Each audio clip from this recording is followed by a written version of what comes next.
Praise the Lord. എല്ലാവർക്കും കർത്താവ് യേശു ക്രിസ്തുവിന്റെ നാമത്തിൽ പ്രഭാതവന്ദനം. ആത്മമന്ന എന്ന ശുശ്രൂഷയിലേക്ക് എല്ലാ പ്രിയപ്പെട്ടവരെയും ഇന്ന് പ്രഭാതത്തിലും സ്വാഗതം ചെയ്യുന്നു. എന്ന് ചിന്തയ്ക്കാനായതുകൊണ്ട് പുസ്തകം 2-ാം അധ്യായത്തിൻ്റെ 1-ാമത്തെ വാക്യം, നിങ്ങളോടുള്ള എൻ്റെ നിയമം ഞാൻ ഒരിക്കലും ലംഘിക്കുകയില്ല എന്നും നിങ്ങൾ ഈ ദേശനിവാസം ഉടമ്പടി ചെയ്യാതെ അവിടെ ബലിപീഠങ്ങൾ ഇടിച്ചു കളയണമെന്നും കൽപ്പിച്ചു. വളരെ ഇന്ന് പ്രഭാതത്തിനെ ബലപ്പെടുത്തിയൊരു വചനം കൂടിയാണ്. ജഡ്ജസ് ചാപ്റ്റർ 2:2 എന്ത് ചെയ്യുന്നുണ്ട്? എൻ്റെ നിയമം ഞാൻ ഒരിക്കലും ലംഘിക്കുകയില്ല. നിങ്ങളോട് നിങ്ങളുടെ പിതാക്കന്മാർ, ഒന്നാമത്തെയും വാക്യവും 2-ാമത്തെ വാക്യം, നിങ്ങളുടെ പിതാക്കന്മാരോട് സത്യം ചെയ്ത ദേശത്തേക്ക് നിങ്ങളെ കൊണ്ടുവന്ന് നിങ്ങളോടുള്ള എൻ്റെ നിയമം ലംഘിക്കുകയില്ല. ഇന്ന് പ്രഭാതത്തിലും പ്രിയപ്പെട്ടവരെ, നമ്മോട് ദൈവം ചെയ്തിരിക്കുന്ന നിയമം, വാഗ്ദത്തം, ദൈവം ചെയ്തിരിക്കുന്ന ഉടമ്പടിയെ ദൈവം ലംഘിക്കുകയില്ല.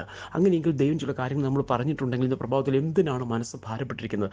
എന്തിനാണ് തളർന്നിരിക്കുന്നത്? എന്തിനാണ് എന്തൊക്കെയോ ആരൊക്കെയോ പറഞ്ഞത് കേട്ട് അങ്ങ് എന്ത് ചെയ്യുന്നു? ഇനി ഒന്നിനും പറ്റില്ല, എന്നെക്കൊണ്ട് സാധിക്കത്തില്ല, കൊള്ളില്ല, ഇനിയും മുൻപോട്ടും നീങ്ങാൻ ഒന്നും കഴിയുമെന്ന് തോന്നുന്നില്ല, അങ്ങനെ നിരാശയുടെ വാക്ക് പറഞ്ഞിരിക്കുന്നത്. ദൈവം നിയമം ചെയ്തെങ്കിൽ, ദൈവം വാക്ക് പറഞ്ഞെങ്കിൽ ഇവിടെ വായിക്കുന്നുണ്ട്. എന്താണെന്നറിയാമോ? അതെ, ദൈവം സത്യം ചെയ്ത ദേശത്തേക്ക് കൊണ്ടുവരും. എൻ്റെ നിയമം ഞാൻ ഒരിക്കലും ലംഘിക്കില്ല. കർത്താവിൻ്റെ നിയമത്തെ കർത്താവ് ഒരിക്കലും ലംഘിക്കത്തില്ല കുഞ്ഞെ. ആരെങ്കിലുമൊക്കെ പറഞ്ഞ വാക്ക് മാറിയേക്കാം, ആരെങ്കിലും ചെയ്യാമെന്ന് പറഞ്ഞ സഹായം എന്ത് ചെയ്യുന്നുണ്ട്?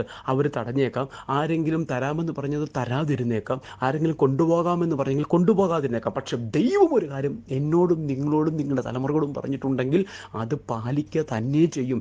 കാരണം അവൻ മനുഷ്യനല്ല. ആരാണ്?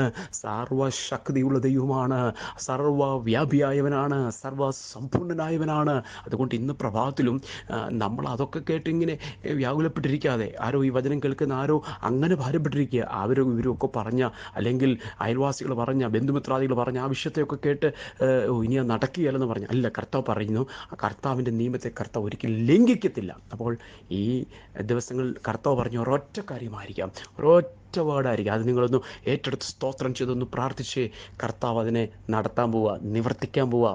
ആരുടെ ജീവിതത്തിൽ? എൻ്റെ ജീവിതത്തിൽ, എൻ്റെ കുടുംബത്തിൽ, എൻ്റെ സ്തോത്രം ശുശ്രൂഷയിൽ ദൈവം അത് നിവർത്തിക്കും. പ്രാർത്ഥിക്കാം. പരിശുദ്ധ പിതാവേ, എന്നതിനാണ് സ്തോത്രം കേട്ട് എല്ലാവരെയും അനുഗ്രഹിക്കണം. കർത്താവിനെ കയ്യിലേൽപ്പിക്കുന്നു. പ്രാർത്ഥനയോടുള്ള സ്തോത്രം യേശുവിൻ നാമത്തിൽ തന്നെ. ആമേൻ, ആമേൻ.